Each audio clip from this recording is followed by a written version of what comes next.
They are gonna be mad at me. And I get it. I get it. I've been gone for a really, really long time. And I always say it.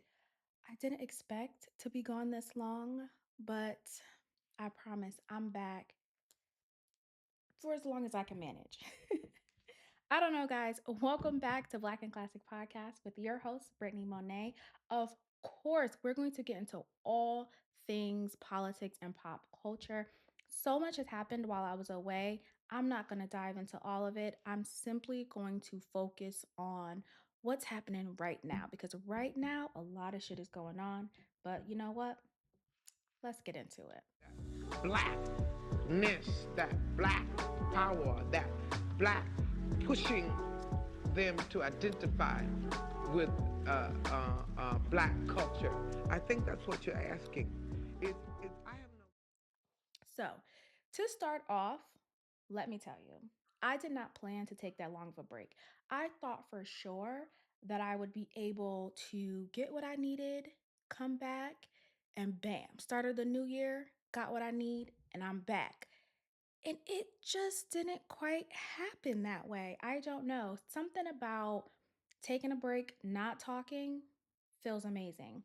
Also, if you don't know, you should. If you don't know, I am doing another podcast, Limitless Views. So please go subscribe to that channel. I'm over there talking. I go live. We do episodic episodes as well. So please check us out over there. So it was a lot of talking, and I've told y'all, especially if you are a true and core fan, your girl don't love to talk that much. Okay. So the idea of doing both was just like, do I really need to? But I know I love this. So, sometimes you got to put your real feelings about like talking aside and do what you love. I don't know how God decided to make an introvert someone who wants to be talkative for life, but that's what he did. So, yeah, during that break, obviously before I left, I got a microphone. Then I was like, you know what? I should probably get a better camera. I did that as well. So here we are. Yeah, I was just upgrading things, making sure that, the content that I give you guys is the best that it could be. And yeah, I don't know, y'all. Sometimes I just get into not wanting to do it and I just simply don't. But guess what? We are back. Black and Classic is back. And I'm not going to promise to do this as often as I should because y'all know me. Like we here. We locked in. I'll drop off the face of the earth and then pop back up like, welcome back. I don't know what that's about, but I'm going to try to be consistent as possible. Take that for what you will. So, you know what? Let's jump in to local news. Just got some quick things I want to discuss. I got some notes here. I feel it's relevant because, like I always say, if you pay attention to what's happening locally, it'll help you understand what's happening in the federal national level. Okay. So, first up, the Democrats for the state of Connecticut, they introduced their budget, which is basically the funding for the state. They introduced that and shockingly did not know Connecticut was going broke, but we are. And they basically were over budget. They were over budget. And the Republicans are like, hey, you are over budget for things we don't really care about. So we're not really going to agree to this. And the Democrats are like, I feel you, but like, I think we can make this happen. So there is a cap on the budget for Connecticut just to kind of account for inflation, which not for nothing, we do know inflation is going crazy. Okay, so there is a cap on it for that. A lot of the Republicans again are like, look, this is a non-starter. We're not going to get behind a budget that is kind of this ridiculous because I believe, if I'm not mistaken, they were 215 million over budget. Just let that sink in. And a lot of it was for funding for schools, special education in particular, as well as fire and EMS, which is also like ambulance services and things like that. So, of course, there are good causes for this over budget, but I don't know. As I'm researching this and looking into this, then we come to Governor Lamont, who's like, I understand we're over budget. I think that we have so far a good budget, but there are some flaws in our budget. And I'm like, yeah, you're $215 million over. I would assume that there are some flaws in that budget. Here's where it got interesting. And this is what my issue is with politics in general, right? And this also mirrors what's happening with Trump and the people who supported him for his presidency. You take money from certain rich and wealthy people to get you into office. And once they get you into office, they're going to want to reap the benefits of them helping you get to where you are. So when some Democrats, right, scream tax the rich, there are politicians who are like, ooh, can't do that. I can't really piss off those people. Like, I hear you, but I really can't piss them off. So I don't too much know about taxing them. And I say that because their thing is in efforts to make money for Connecticut in order to recoup money, they had proposed, the Democrats had proposed, obviously they give this to, Governor Lamont, their budget, and they had proposed a capital gains tax on those individuals as well as families. So individuals who make more than $1 million would get this capital gains tax, and then as well as families who make over $2 million. So that's like a two parents or whatever, right? A two-parent household would get this capital gains tax. Capital gains tax was 1.75%. Sounds like a lot, um, but I believe if you're in Connecticut and you're making that kind of money, you might can handle it. I don't know. Maybe I'm crazy. I don't make $1 million to $2 million, so let me not speak on nay funds. But hey, and shockingly, Governor Lamont disagreed. He did not agree with this. His thing was if we impose this capital gains tax, our wealthy, rich people are going to seek to leave Connecticut.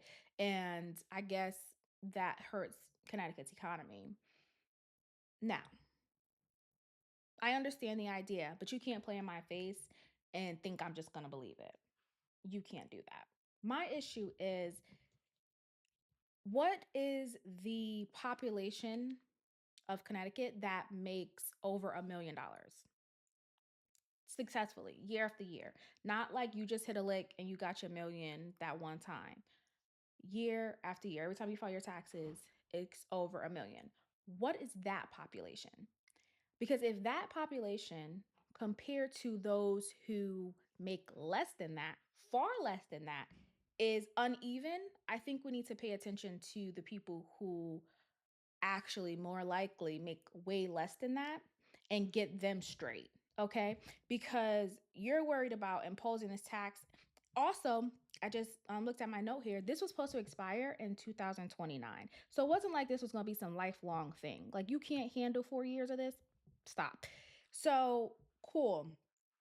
He said no, he disagreed, and he doesn't want to ruffle their feathers and have them move out of Connecticut. But then you have people who make way less than that, okay? Us, the regulars, right? We really can't afford to buy a home. We can't afford to damn near rent an apartment. But you're worried about them leaving and not about the people who can't actually live here. So they have to move to a whole nother state so they can find somewhere with a livable wage and they can live, eat, buy eggs, buy toilet paper, the things that they need, the necessities. That's who I think you should be focused on, because if I'm not mistaken, listen, again, you can correct me if I'm wrong, but I feel like we would make up more than a population in Connecticut than, I mean, hell, in California, people are fleeing and going to Austin, Texas, and Texas in general, left and right, because of, homes out there, insurance, the cost of living, and they are multimillionaires, but they're leaving. Make it make sense. All I'm saying is if you want to look out for somebody, look out for the little guy. Hello? Come on. Let's stop playing. And then What pisses me off is whenever they're like, yeah, we really can't get that done, offer them a credit, offer them a tax credit, give them child care, what is it, child care tax credit, give them increase the property tax credit, increase these credits $25, $50. They'll be satisfied with that.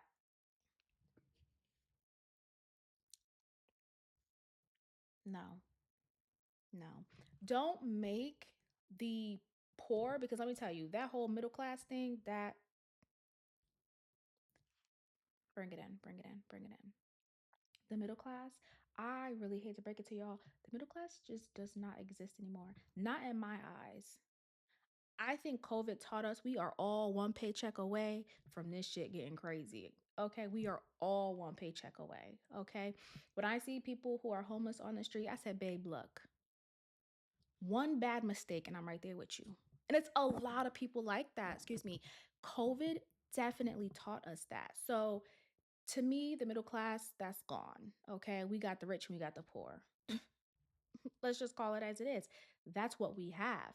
Not saying you can't afford to do things, you can't afford to live or travel sometimes or things like that, but we don't have that middle class where you're comfortably, you know, not here and not there. You're just comfortably right there. No, we are all, you know, something happens, shit gets sticky, and we don't know what to do. Okay. Then you got a governor, a Democratic governor, who's like, I can't really tax the rich though. They'll leave us. Then what will we do? Well, what about the poor people who got to leave? Huh? Got to move all down south. Hello. We got to move to like middle America, Midwest. What about those people? Are we thinking about them? No.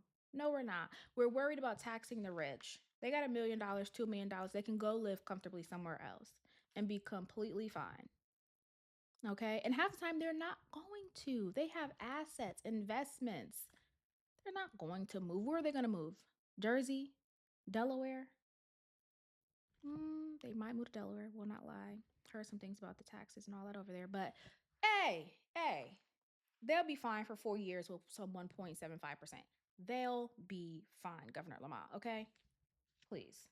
Anyways, that's all I had. I just wanted to really speak on that because when we look at the parallel between what's going on in Trump's world, you have to ask yourself, who is he answering to? Who is he protecting? Who does he have to look out for? What was given to him to get him in this seat? Is he a puppet on a string? I would never think that a Democratic politician would be like, yeah, can't tax the rich. Sorry about that. Especially if your state is going broke. Like, and you need the money. There was a Democratic representative, Maria Horn, who basically said that, in making this decision to consider taxing the rich, they were hesitant. Of course, they were hesitant, but they were like, look, we need to recoup some funds, get ourselves in a good place. And we got, a rich population here. So, hey, help us out, you know? And the governor's like, nope, sorry, can't do that. So if you look at the parallel, you got Elon doing all kind of stuff while I was gone. What did he have? He had the chainsaw. He went out, I believe it was either Michigan or Minnesota with the cheese head. Correct me, I don't really know what the difference is as far as relation to the cheese head, but he was just out, being crazy. He showed up to the White House in all kind of outfits, had his son there. Like, he does what he wants. Okay. He sent Katy Perry and Gail and up to space. No, that was Jeff Bezos. But Jeff Bezos is also looped into this. Let's not miss that as well. So listen, you have to understand people are answering to other people because it's favor for favor. Let's be real, right? It's favor for favor. You did this, I did this, and you know what I'm saying? Now I'm just trying to get what I put in. Favor for favor. And that's all this is. And the people that get hurt the most are the little guys. Us, the poors, okay? Words of Joe Budden, the poors. We get hurt in this the most.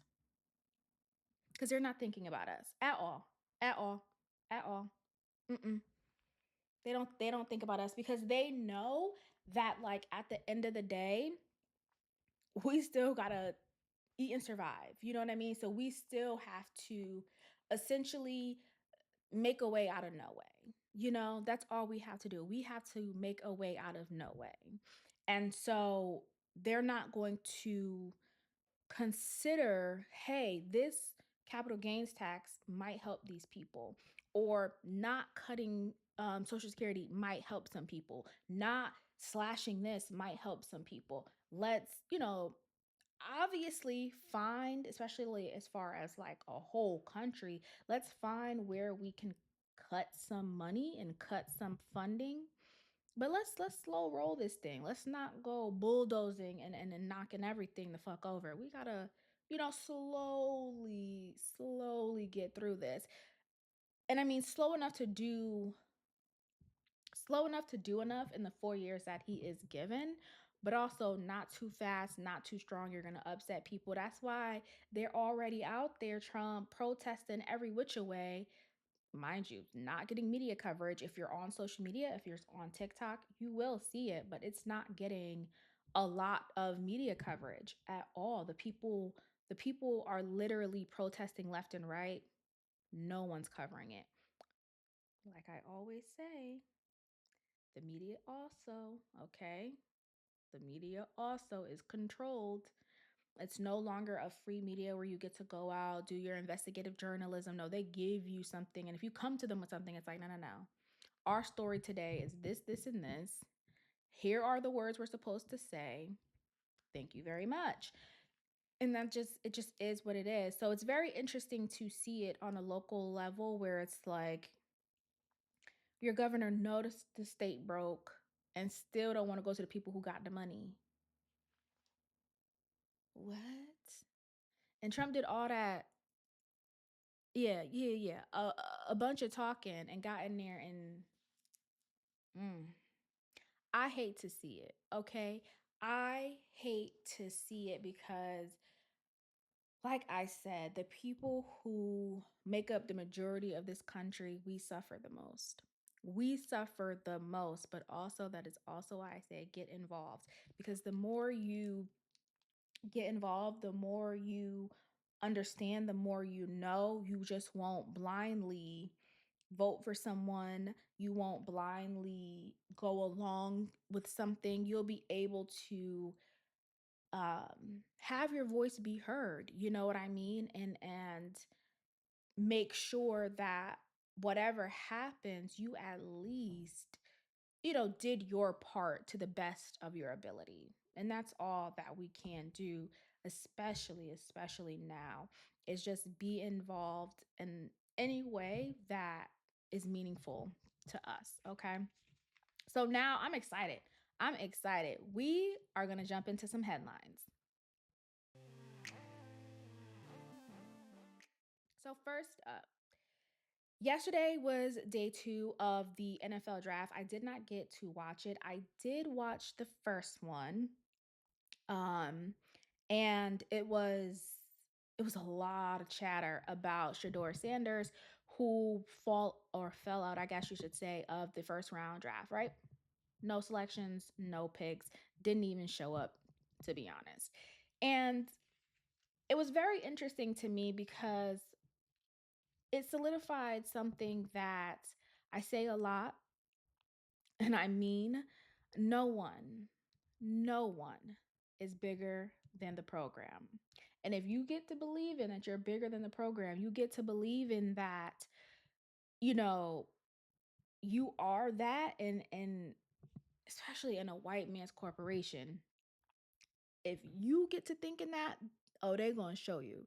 But let me slow down because I like to believe that everyone's in the know, but you might not be in the know. So on Thursday, April 24th, the NFL held their draft, which basically college students who were dominating, um, they go and they see if NFL teams want to select them and pick them, and they become a rookie on an NFL team.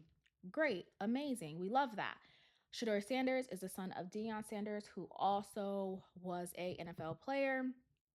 And It was speculated that he was going to be like a number one pick or a first round draft pick at the bare, bare minimum, right?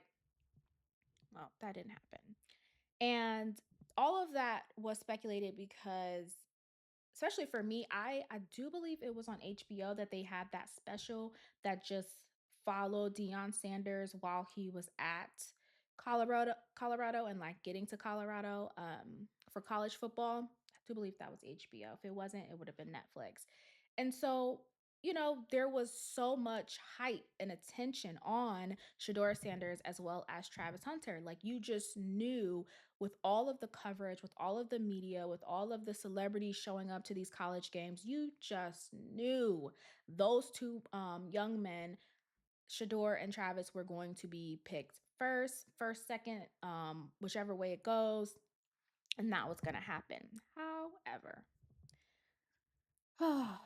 Shador started to, and granted, let me just say, there is nothing wrong with being a cocky, confident, arrogant black man. Ain't nothing wrong with it, okay? But like I said, you can't think you bigger than the program.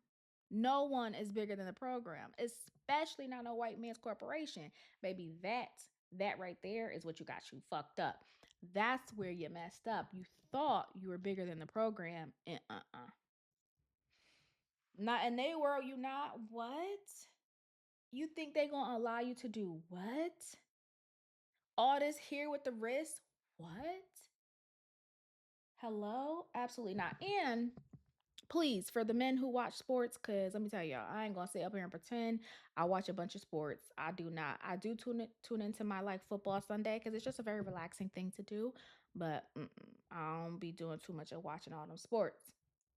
But I feel like after Shador and the wrist and all this other stuff and wearing his chains, I feel like I started to see it more on a pro level. I don't feel like I saw it prior to Shador doing that. And if I'm wrong, but I just don't feel like I did, that's the influence the NFL don't want. Okay? They want you to be able to shuck and jive, do as they say. Yes, massa. Oh, I love this so much, massa. You to change my life, sir. That's what they want you to be on. If you come into this, especially seeing the clips of Deion Sanders, baby, that man was a problem, okay?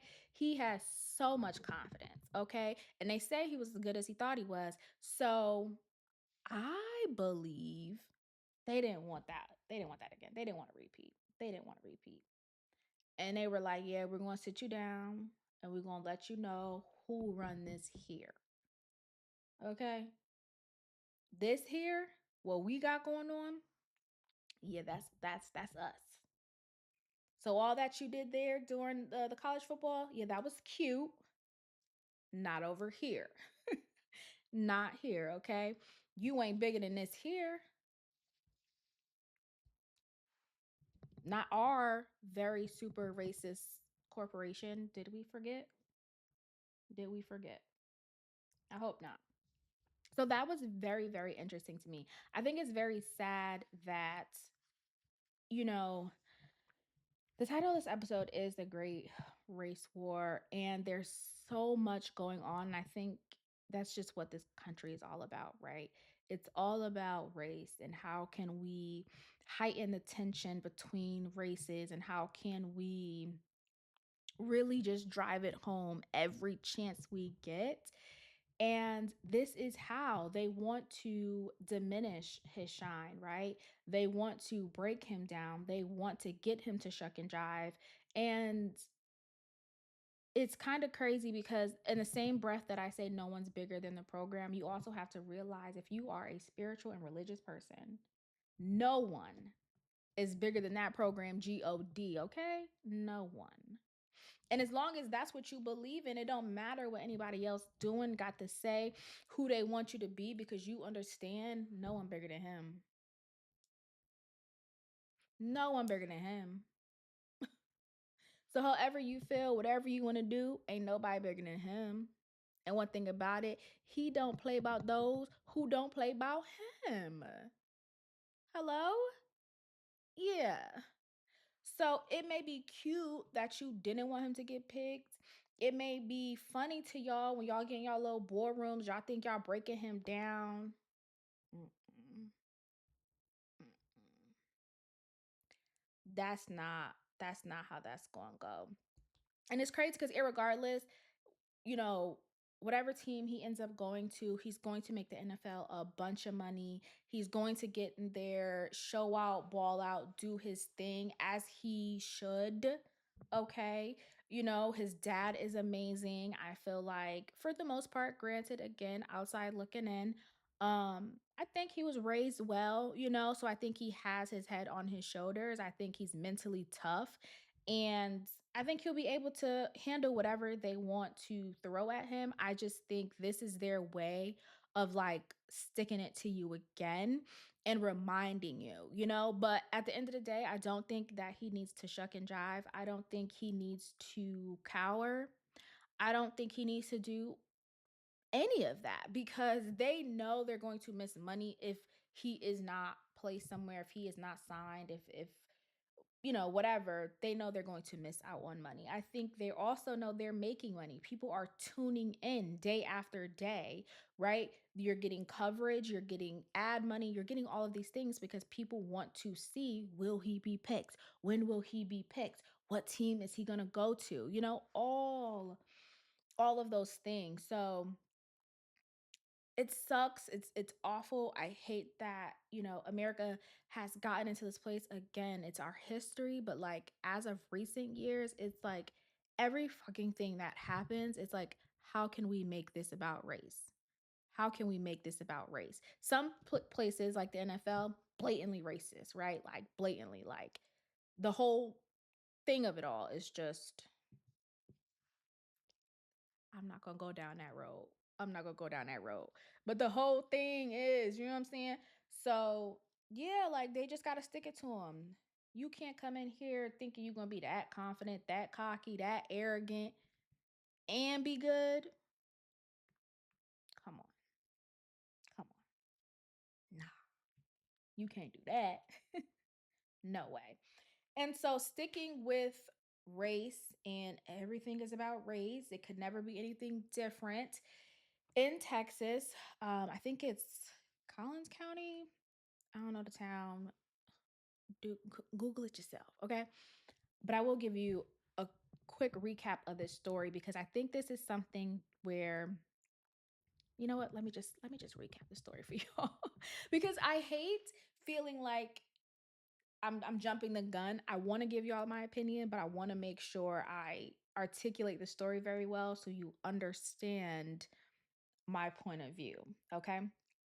So there was, if I'm not mistaken, it was a track meet, and there were different high schools at this track meet, different tents, and it started to rain. So a young high school student by the name of Carmelo Anthony, he went under another team's tent to get out of the rain. Under that tent was Austin Metcalf, who was also there with his twin brother. I don't think he was running, but I think he was just there with the school. And mind you, Carmelo and Austin don't go to the same schools. So Austin was there with his twin under this tent for their school. Carmelo went out there because it was raining to get out of the rain. Austin had told him, hey, you don't belong here. This isn't your school. Get out of here. Do I think it was that delicate and gentle? Absolutely the fuck not. I'm pretty sure he had a lot of things to say, and I'm pretty sure he said them very, very well. And he was very comfortable in how he said those things. Y'all can read between the lines. So I think some words were exchanged. And I think, you know what? I'm just going to report the facts. So, of course, some words were exchanged. Carmelo ends up reaching into his bag, being like, you're not going to touch me or whatever.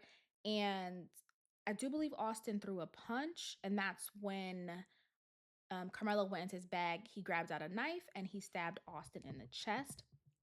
A result of that stabbing, Austin Metcalf did pass away. So I will say rest in peace because that is incredibly sad for a child to go to a track meet and lose his life. That is the recap of that story. And of course, if you haven't figured it out, Carmelo is a black kid, Austin is a white kid. So, with that being the recap of the story, there was a lot of fast and quick outrage, right? Very fast, very quick. Um, Initially, Carmelo had a bond of $1 million. The family put up a GoFundMe, but however, with GoFundMe, what I did learn is that if you have, or if you are charged or looking, what's the word? I can't think of the word, but basically, if you're charged with a violent crime, they take down the GoFundMe. That's their policy. They're getting rid of it. But then there is, God, I wish I had remembered the name. I think it was like some other like crowdfunding site, like Go Fair Share, something, child. Again, do your Googles. That site was put up, and I think over 400,000, if I'm not mistaken, had been donated to Carmelo Anthony's family for, funding for attorneys, bonds, whatever, right? For the family. Now, recently, the judge on this case lowered, now mind you, again, his bond was 1 million, lowered his bond to 250,000. And the family has not touched the money from the crowdsourcing funding and all that other stuff. They have not touched that money, but they were able to, with their own money, get him bond, and now he is out. First up, do I believe $1 million bond is a little bit crazy for murder? No. Do I think it's a little crazy for, I think Carmelo is probably, I would say, between 16 to 18. Do I think it's a little crazy for someone of that age? Yes, especially if you come from a two-parent household, you were in high school, like, where are you finna go? You know what I'm saying? Like, where are you finna go? So I do think it should have been lower, especially to something more manageable for the family so they can have their teenage son home with them at a time like this. But also, $250,000 being lowered is a little bit crazy. I think that's just far too low. I think if at anything, the bare minimum 500,000. It's murder, okay? 250,000 is like shoplifting to me. That's kind of crazy. But again, do I think this is a hill to die on? No, it is what it is. 250, he's out, he's with his parents. That is the good part. Also, I want to consider with bail, a lot of times bail is placed so high so someone can't get out. So you have to fight your case from the inside, right? So you can't be out. You can't have a sane mind, even though this is probably the furthest thing from him having a sane mind. But that's the whole point. So for this judge, who is a black judge, to lower it, I feel like, hey, she's on the inside and she's correcting things inside out. You know what I mean? Because we all know what bond is. People get outrageous bonds for super small crimes. And it's like, you did what and got what bond? They make money off you. The more bodies in there, the more money. Sometimes you can't even afford to get a good defense team. So now you're sitting in there for years. And then with how backed up the courts are, it's all a scam, babe. It's all a scam. Come on, let's be honest. So I won't die on the hill that the bail was lowered. I get it. I understand. Cool. Now, I was speaking about the judge. The judge on this case is a black woman. I'm not going to share her name because this lady has been doxxed. And if you don't know what doxed is, that's when people find your home, address, your phone, whatever personal information they can find to share, they're going to share it to the internet. That's what doxed is. Especially for people who it really shouldn't be shared, they're going to share it, right? So they've doxed her. She's been sent death threats, so much so the FBI is involved.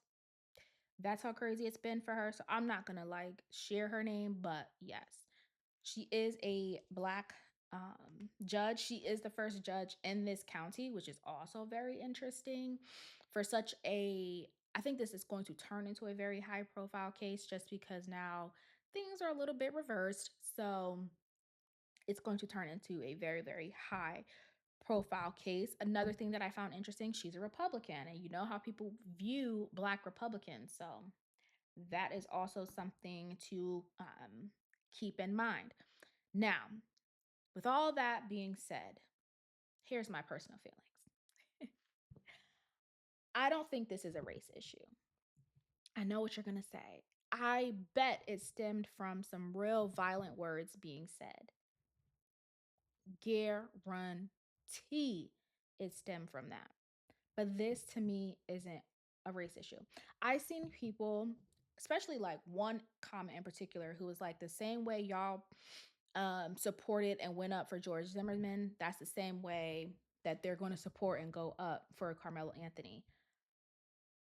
I think those are two totally separate things, and I don't want people to confuse them because one, I don't think Carmelo Anthony is outright hateful and racist towards white people.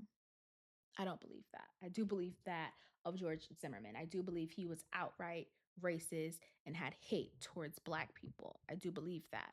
So to try to equalize Carmelo to George Zimmerman, that's absolutely crazy because it's not the same thing at all. Um, I think we need to be careful that we are not constantly falling into the trap of rage bait where headlines are shown to us, clips are shown to us, and we're automatically like upset and ready to war because, again, they want to perpetually beat us over the head with this racial tension that sometimes simply isn't there. Was it blatant with the NFL? Yes, of course. Nothing to deny there. I don't think it's blatant with this, although it may some racial things have may been said, which I just assume because come on, like let's be for real. I don't think that's the overwhelming issue for this. And I want us to pay very, very close attention to how fast this turns into a like right now, yes, it talks about it being race, but it's finna go to the moon with it, okay? It's fin to skyrocket. And I really, really want us to pay attention. I want to see how long, and I hope she's on there for a long time. But this black female judge, I want her to be on this for a long time, but I doubt it. Um, just because I think it's going to be a lot, especially if she has a family or kids or anything like that. It's going to be a lot to deal with. And I think that's hard for anybody. But yeah, I don't want us to what's the word? Conflate this into a big, big race issue because to me it just simply is not. I think what we need to definitely pay attention to and think soberly and have like a sober outlook on this is that when we are in these situations, and I see them all the time, I seen a clip maybe a few weeks ago of a woman following and yelling at this black it was a black woman following and yelling at this white woman who, if I'm not mistaken, she had braids in her hair. And I'm like, you following and yelling at this woman because she got braids? Like that's what you own? Like it's so weird to me. And I think we over and over again internalize this um I'll say America's race war. We internalize it so much that now everywhere we go, we just have the glasses on of everything is racist, and it's just simply not fair to us, especially as black people, to continually feel like that because you'll never feel light. You'll always feel heavy and you'll always feel like you're carrying the weight of the world when you don't have to be. Like you literally don't have to be. You can choose, like to the point of Shedeur Sanders, you can simply choose to not shuck and jive. It's just that simple. And although this saying is said all the time from, Michelle Obama, when they go low, we go high, it is something that is very, very important. We don't have to stoop down to their level. If I'm Shedeur Sanders, if I'm Carmelo Anthony, and I know how good I am, and I know, you know what I'm saying, what I carry and what I bring, I'm not too much worried about how you're going to play it because at the end of the day, I know who I am. And that's something you simply cannot take away from me. That's something that I can't give you. I don't give you the power to think that you mean that much in my life. Absolutely not. Never. So in this situation with Carmelo and Austin, I feel like he had to be able to know when they go low, we go high. Also, not for nothing. I mean, immediately when he was arrested, because of course you're in a public place, everyone sees you, he claimed self-defense. And I was like, oh, come on. Like, we can't just go to self-defense. I would have said, first of all, if you ever get arrested, just shut up. Shut up and get a lawyer. Even if you're innocent, shut up and get a lawyer. Even if you have nothing to do. They telling you about a crime that was committed Tuesday, uh, April 13th. I don't know if not it's Tuesday, but they telling you about a crime that's committed on April 13th and you knew you was out the country on April 13th. Shut up and get a lawyer. Please. I watch too much Dateline. People get in there and get the next thing you know, they done talk themselves into the jail. No, shut up and get a lawyer. You don't need to say not a thing. They can ask you every question under the sun. I want a lawyer. Thank you. You need to run your mouth. Mm-mm. Absolutely not.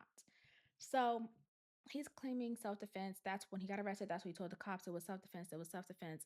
Then he was asking, is the kid all right? You know, is he okay? Is he okay? Shut up and get a lawyer. And if you look at the facts of the situation and you look at the options that he had, stabbing him was not, to me, was not one of them. And I was watching a clip of an attorney who works out of Texas who said in Texas, self defense is basically, and I'm going to read it because these are her words as an attorney in Texas. So she said, am I presenting reasonable force that was presented to me? And reasonable means, is it equal? Is this reasonable force that was presented to him? No. Is it equal? No. Am I going to land on a self defense? No. I think, not for nothing, I think his defense team, if they're good, get this little baby a plea. Get him a plea. But what happens is these attorneys, these defense lawyers, they want to make a name for themselves. They want to go out big. They want to go out bold. And they're going to go and try to, I pray they don't. I really do pray they don't. But they're going to want to do the self-defense thing. They're going to want to ride on this wave of racism and all of this. And you know, there was talks that Austin Metcalf and his brother were bullies and all this stuff. Carmelo wouldn't know that. Carmelo wouldn't know if they were bullies because they don't go to the same school. According to what I've read, they don't go to the same school. So them being bullies offers me nothing. Offers me nothing. It don't. You know what I'm saying? So I think we need to look at the facts of the situation. That boy had, I shouldn't say that boy, Carmelo had options, okay? One, he could have left. Yeah, I get it. You don't, especially as, because again, if we're thinking how they're going to do with the race thing, well, they can't tell him where to go and where to be and where he can't stand. Sure. But here's the thing sometimes when people do too much, just get the fuck up out of there. You know, just leave. It's not about some people die on principles and all of these different things. It's like it's just it's never that deep. Something ain't right. Just get up out of there. You know what I'm saying? He punch you, you punch him back. Maybe throw a kick in there. To me, that's reasonable. You know what I'm saying? It's reasonable. He did his one too. Keep it pushing. That's it, and that's all. And then his side, Austin's, you know, side is going to argue, which is the prosecution. Why did you have a knife? Self defense. What you had a knife for? Okay. All I'm saying is please don't get tricked.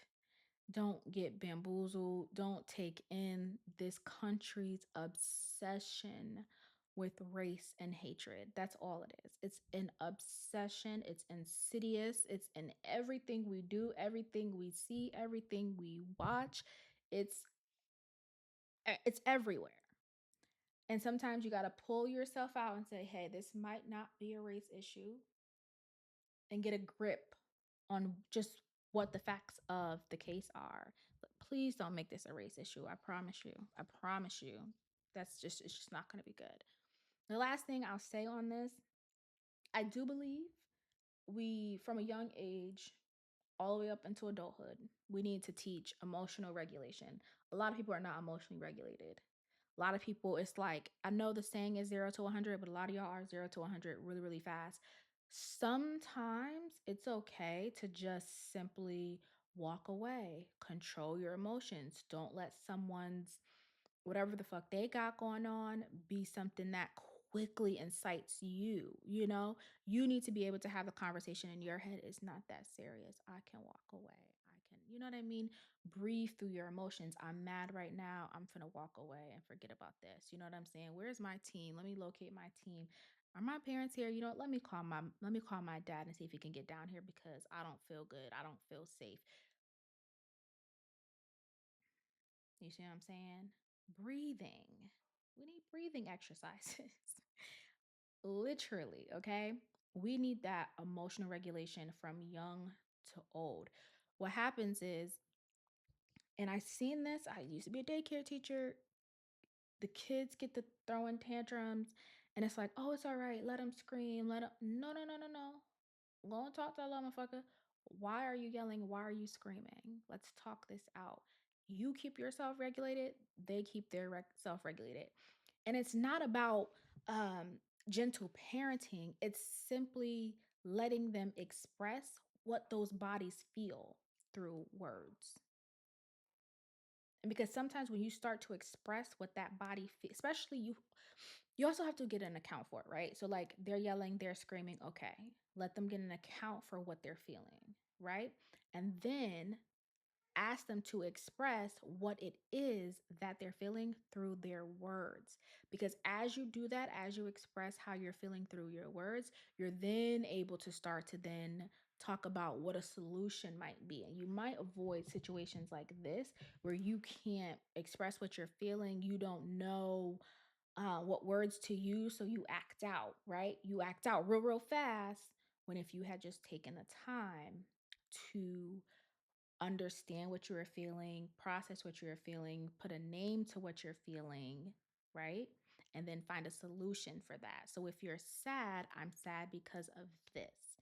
Being sad makes me feel this, right? I don't want to be sad, so I will do this. Like, talk through it, okay? Because just immediately jumping to want to stab somebody, a little too much for me. And I think now with where we are with, you know, social media and whatever else, people are so quick to do things, right? Like our minds move fast. They don't move in a way where we're able to slow down and process things. They just quickly happen. And it's so unfortunate, especially in this situation. I will be tracking this.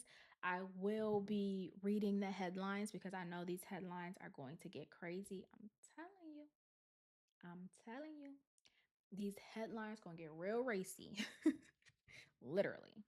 Next up, oh my God, guys. I feel like y'all already know. And I have so many thoughts and feelings. Mm. Shannon Sharpe. Uncle Shay Shay. Bring it in. Come close. Now, if you don't know, I'm gonna quickly run through this just to get y'all caught up. Just to get y'all caught up. I don't know how you could have missed this. Uncle Shay Shay was being sued by a woman. Her attorney was Tony Busby. We all know Tony Busby. While I was away, he was the same one that was a part of the Diddy lawsuit. Then he went after Jay-Z with a victim. And now we're on to Shannon Sharpe publicly. That does not mean that he has not done this with other people. I'm sure he has done this with other people. If you look at his Instagram, he has done this with other people many, many times over and made himself a pretty little coin. So they came out, they wanted to go after Shannon Sharpe. She's alleging grape as well as being essayed. Okay. And yeah, I think, what does she want? 50 million, 20 million, some outrageous. Quickly, Shannon Sharpe came through and was like, yeah, nah, I'm about to do a little sit down and tell y'all what the real is. So, according to Shannon Sharpe, um, I I don't know who had said it first. They met at a gym, but he said they met at a gym, or she said it.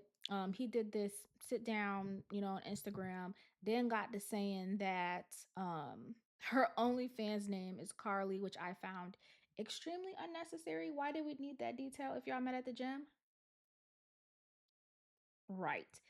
So he gave us that information and then said this is, extortion and this, that, and the third, and the clip is this and the clip is that, and released the full tape and all these other things. And he's so sorry, and people should stand by him and yada, yada, yada. Shannon,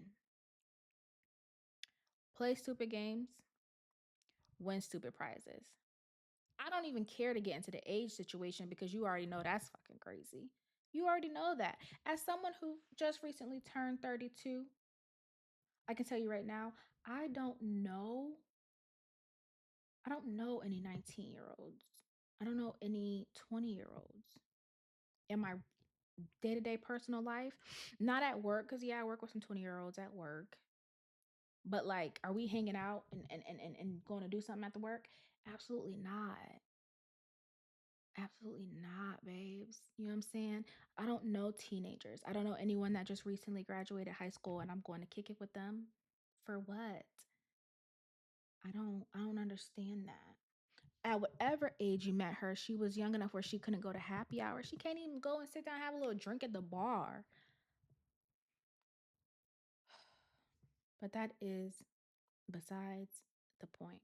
What I want to tell y'all about Uncle Shay Shay is Uncle Shay Shay, he into that race play, okay? Because he dropped the text messages and somehow I think he thought that was going to be better for him. And in these text messages, she talking about she want to have his big black baby and his black gravy and all kind of nonsense. And oh, it's 25,000 for each cheek. Just some crazy, very young girl things to say. But what it did let me understand is that Uncle Shay Shay, you down for the race play. You you down for the little shuck and jive. You know what I'm saying? You you down for that. That's your bag. That's your kink. Understood. What my issue is in understanding that, because you released those, you were comfortable in understanding that this man, Shannon, Uncle Shay Shay, he been, been cooning in y'all face. I always had some reservations about him. Why? Because he got up there on that white man's platform, okay, and he had what the and y'all was like, oh, he real, he cool, this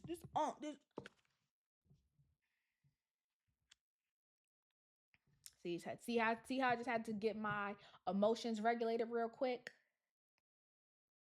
Okay, y'all were loving it. He was up there tap dancing on that platform, okay, with all that cooned out fucking behavior. That's what he was doing. Why are you being a caricature of a black man? Because that's really what you like behind them bedroom doors. That's what you like. That's what you're into. I don't think this is the first white girl that you've done this with. So I think when you go behind them closed doors, you just brought that shit to camera and the world loved it. They love that cooning shit. They love that race play. You black and then you go and try to act extra black. Oh, they love it. They eat it up. Gobble, gobble, gobble. Now they want to have your black babies while you up here with Black and Miles and drinking cognac on ESPN. But y'all loved it though. Y'all loved it though. Don't get confused. When somebody start trying to sell themselves as this super down black person and then immediately they flip it off, it's a play. It's a play. And they be ready to fucking coon. That's all it is. That's I'm gonna say it, but that's also why I be uncomfortable with Dr. Umar. Sue me, but it'd be a little too much for me. It'd be a little too much for me. It's so inauthentic. That's what it gives to me. It just gives inauthentic. Like, why are you down to play like this?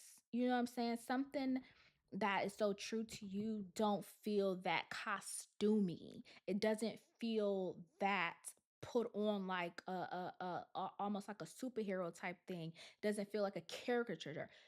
Caric what the fuck I'm trying to say. It don't feel like that. You know what I'm saying? It oozes out of you. It's not something that you put on. It's something that's in you, and it just comes out. It wouldn't matter what garments you had on because who you are is not defined by what you put on your body. So when he got up there and putting on the wave cap and he got the black and Mao and wear his cognac and all of that, he was cooning. He was doing all this race play in your face and y'all ate it up and loved it. And see, Uncle Shannon, that's where my issue is. My issue is it ain't that you was dating this young girl because trust me, they all be doing it. You know what I'm saying? It was that you were dumb and foolish and you fucked yourself out of millions millions so you can coon behind them doors. Stop playing. Me, I'm not gonna be the one that you fool. I'm sorry. I'm not gonna be her. It's not gonna be me. You thought that you could coon and play in them faces. You can't play in this one. I'm sorry, Uncle Shannon. It's just not what I'm gonna go for. I don't appreciate it. You got to thinking with that little head and should have been thinking with that big head. It's so upsetting. It's so upsetting to see for you. Mm, hate it had to be you. But I digress. He is dating this young girl or paying this young girl. I think he met this young girl on OnlyFans. I don't think this had nothing to do with no met her at a gym. Also, why are you let's say he lives in LA. I don't know where the man lives. I'm gonna say he live in LA. Anywhere you live, shouldn't your gym shouldn't be so cheap that the 19-year-olds are there. Because if it is, that still lets me know you let her off OnlyFans and she banking it. But if I got your type of money, if I have your type of cachet, if I have your type of celebrity, one, I'm probably gonna have a home gym where I don't even got to be bothered. That's another thing. You in our face just playing around. I'm at the gym. At the gym, Shannon. Why are you at a gym with 19-year-olds?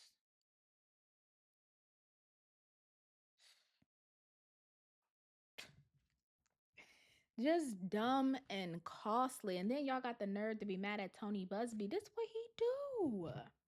This is his job. If these men weren't making these mistakes and acting like this, he wouldn't have a job. He wouldn't be able to do this. He'd have to go and make money like a good moral lawyer. But he don't got to. This is what y'all do. This is what y'all do. Y'all make it so easy. So easy. And Uncle Shannon, let me tell you something in closing for you because I don't have too much to say. You've been meh in my eyes. You know what I'm saying? You've been that. You know, when I saw you up there cooning, I said, "Oh, this nigga is." It looked like you let them use the hard ER behind closed doors with your black and your cognac. You let them hit it hard ER and love it too. Mm. But yeah, and in closing, I hope the best for you. I know there have now been other people coming out the woodworks, other allegations, other stories, other this and the that, and that's what happens, right? Once you unearth one thing, the floodgates are open. That's the scary thing about the Me Too movement. I did want to about that as well. When you're in this Me Too movement, it's very scary. I don't love that he quickly jumped out the window with her name and all this other stuff.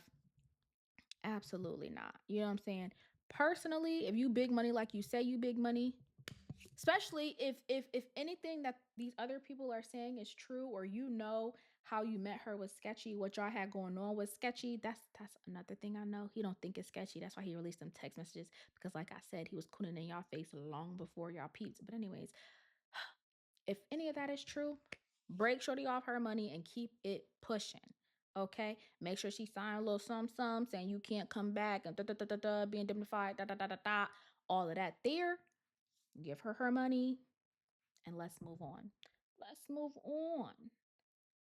Because what I don't want you to do, what I don't want you to do, what I don't want you to do is come trying to get the black woman support. I'm gonna tell you something right now. As a black woman, leave that man out there to dry. Leave that man out there to dry. I don't care. Leave him out there to dry. Stop letting these niggas play in y'all face like that. Leave him out there to dry. Cause that's the first thing they gonna do. Oh, they love a good black woman rescue. So you see Jonathan Majors?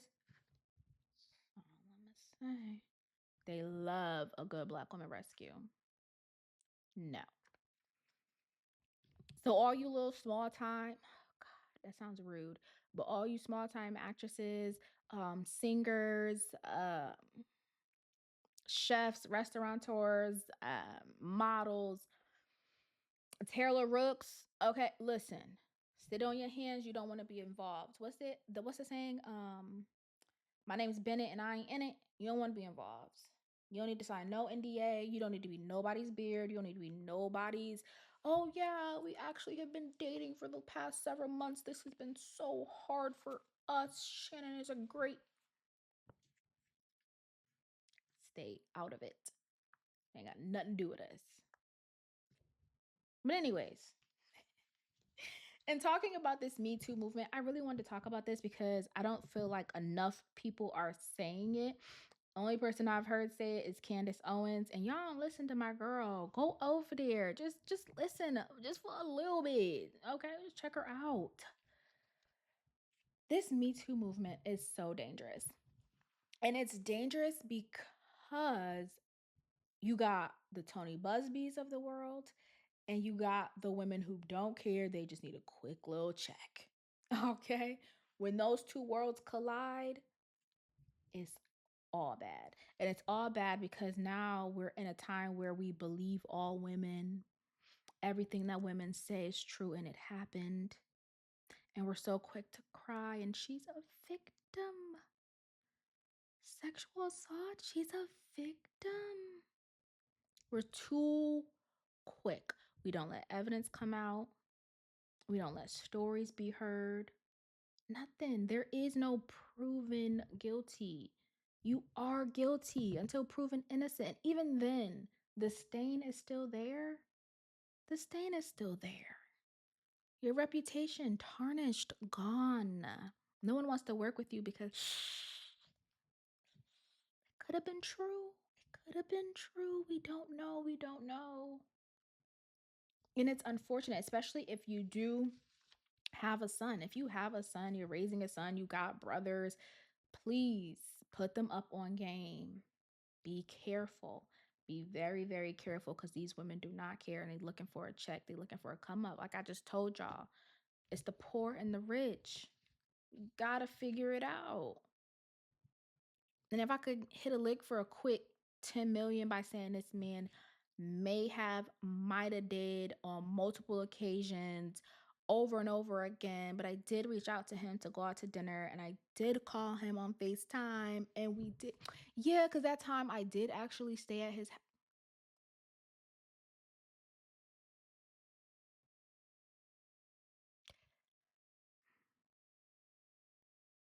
They understand, okay? The women, some of them, not all, some do understand that there is money out here.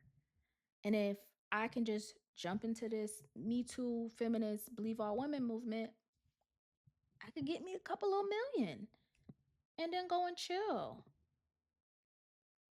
That's what I could do. And if his, career or whatever is ruined in the process, well, then so be it. Because as a feminist, we hate men anyway, right? Mm, right. All men are bad anyway, right? Exactly. So now you believe all men are bad, and now I can lie and just make some money real quick. Now I can lie, make me a little bit of coin. I really don't have to be a victim. I can go out over and over and over again, get me my Chanel bag, get me my Louis, get me my Celine, get me my Prada, and then when I'm tired of it, cry and scream wolf. And yeah, maybe ask for 10, settle for 5.8, and I'm good. That's the game now. That's the game. Because we, again, like I said in a previous episode, I believe, don't be so quick to just jump behind movements without understanding it. A lot of people jump behind this Me Too movement and look at it out of fucking control. Out of control. Give it a second. Give it a second. It's tough, okay? And not for nothing, the courts are also not fair.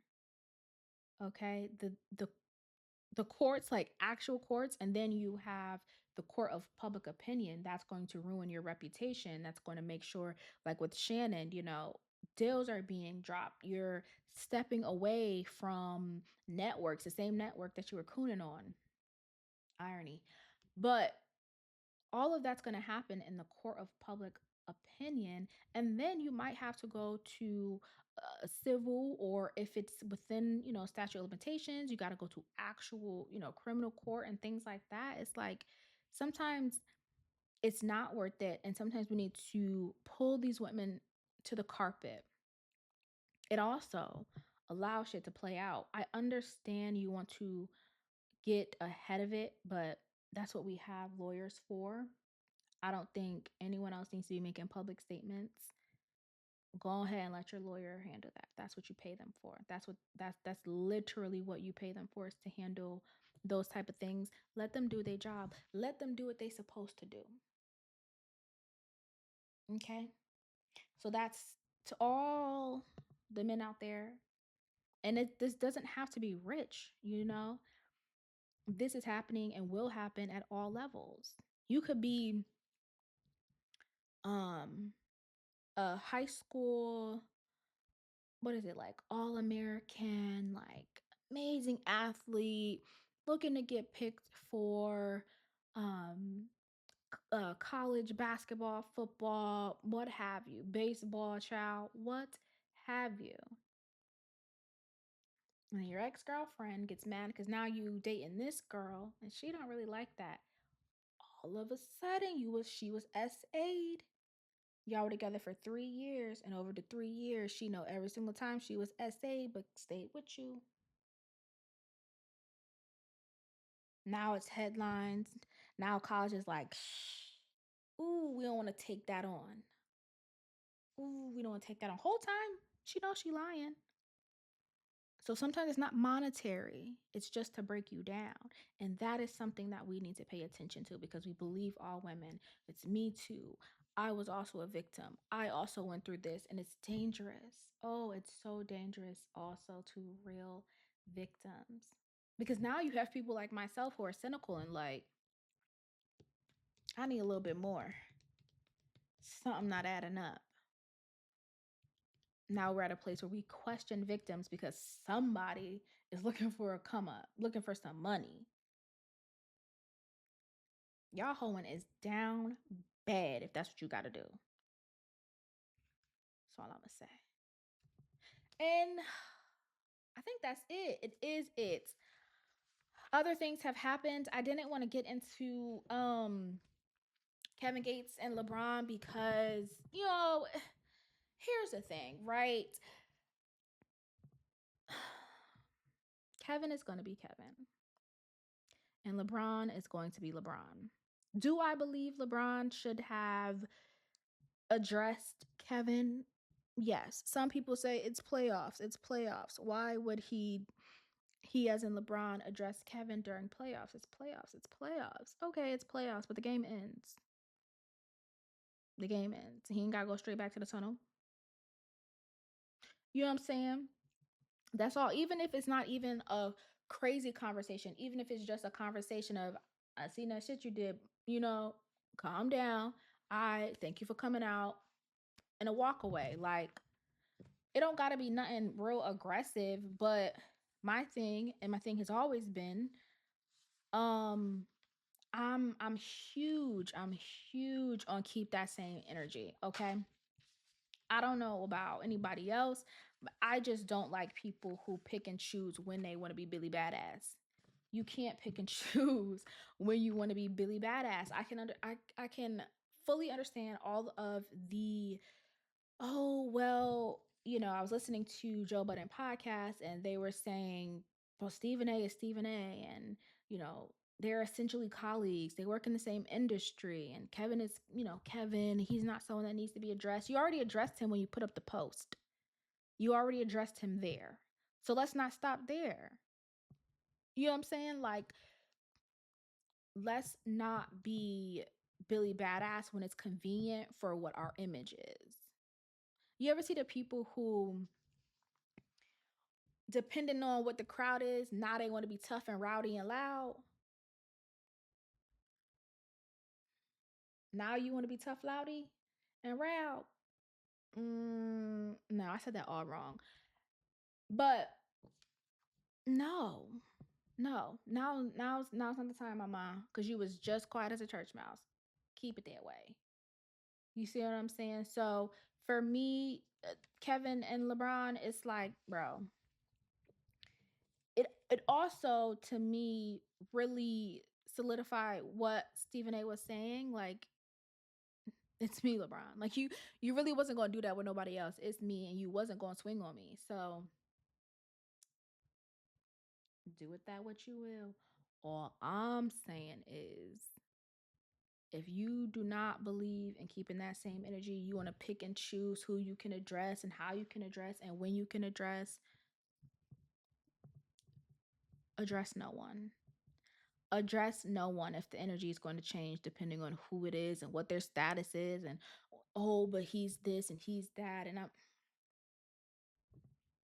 address no one. Don't walk up to no one, don't pull up to no one, don't be loud, don't do none of it. I heard someone say somewhere, y'all saw Will had to slap Chris for Jada. Listen, all I'm saying is keep that same energy, LeBron, okay? That's it. And if you don't want to, don't address nobody. Don't address nobody. If you don't address peasants, don't address nobody. I don't care how far up the food chain that peasant is, don't address nobody. Don't address Stephen A because you think Stephen A is here and his voice is this, that, and a third. Don't address nobody because you're discounting.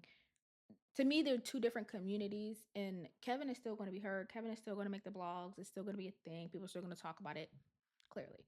So you could miss me with all of that, to be quite honest. Any other quick hits before I leave y'all? Tracy Ellis, girl, girl. And I love me some Tracy Ellis for style. Don't know too much about the lady besides she acted in Girlfriends. Um, but that style, chef's kiss. But let me tell you something. To have the audacity, the balls, to say you date younger men because the men in your age group are toxic or have toxic masculinity because I'm sure they don't want to be on the shit that you own. It's crazy. It's crazy. Please stop. Please stop with throwing words around just to throw words around. Tracy, my dear, if a grown man is coming to you, an older man, an older gentleman is coming to you saying, hey, he might want a wife, he might want to get married, he might he might have kids, depending on how old, maybe I say 14 to 14 to 30, right? Giving him some grace. He looking for someone to, step in as a stepmom or something like that. He's a divorcee, he's a widow, what have you. And he's coming into it with expectations of a woman fulfilling that role. To me, you can't say that's toxic masculinity. And to me, that's what it sounded like you were saying, only because I'm someone who, again, I'm a fan of Tracy. I follow you on Instagram. I see that you're, you know, jet setting and you're going here and you're going there and you're at these villas and you're on vacation, and then you'll pop up for a magazine cover, and then you'll do fashion week, and you'll do all these different random fun things. You're not looking to be tied down, weighted down, playing nobody's step mama. I get it. You probably aren't even thinking about marriage.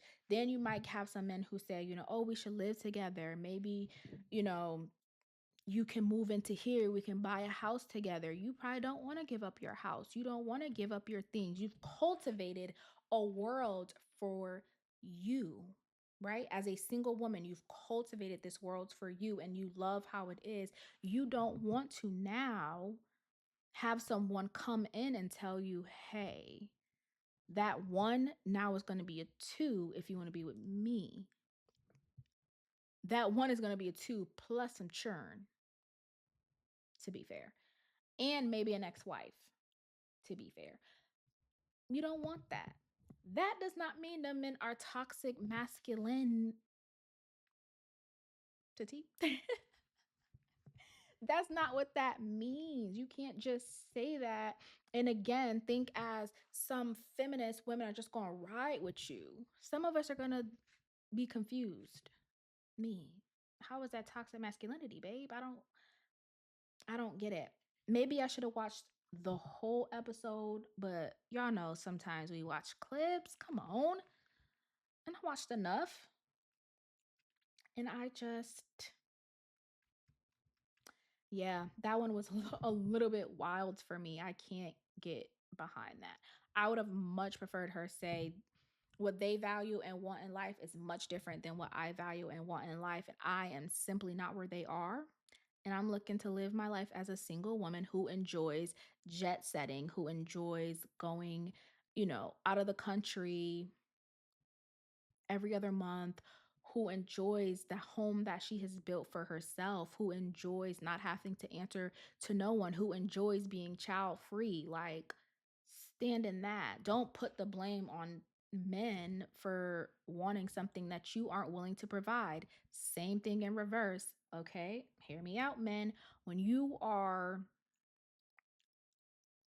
not seeking something or you are seeking something, don't then turn and say, well, these women this and these women that and these women this. No. Own what you want and then just stand in that and speak from that. That's it. Point blank, period. And with that, I'm gonna leave y'all. This has been so much fun. I miss chatting with y'all. I missed, just breaking down the things that are going on. I'm so sorry this is a long episode, but we had a lot to talk about. We had so much to talk about, and I wanted to share it all with you. I even hit some random things there at the end because let me tell you, I had my notes and I went through them things. You feel me? But I did enjoy talking with you guys. This has been so much fun. I promise to be back next week. Be right here, same time next week. Promise. I laugh because Joe, we'll see. No, but for real, I'm gonna be here Same time next week. And again, check me out on Limitless Views Podcast. I am over there. It is two other hosts. We are amazing. We are fun. We go live. We have episodic episodes. You will love it. It is a good time. We get into all the shits. It's hilarious. Y'all will love it. Also, go subscribe to that channel as well because, hey, you might not see me here, but you'll see me there. I'm just gonna make jokes on my inconsistency. Yeah, this was great. This was so much fun. Please drop a comment below on what you think, what you feel. Top of the next episode, I'll come back and we'll discuss your comments. I definitely want to hear from you guys. Sometimes I feel like, am I alone in this, or do we be here? Because if y'all my people, like y'all say y'all my people, then that means we be here, and I want to hear from y'all as well. Let me know what you're thinking. Let me know what you're feeling. We talked about so much. And if there's anything else that you want to hear about, tell me and I'll look into it. Other than that, until next time, I'll talk to you guys later. Bye.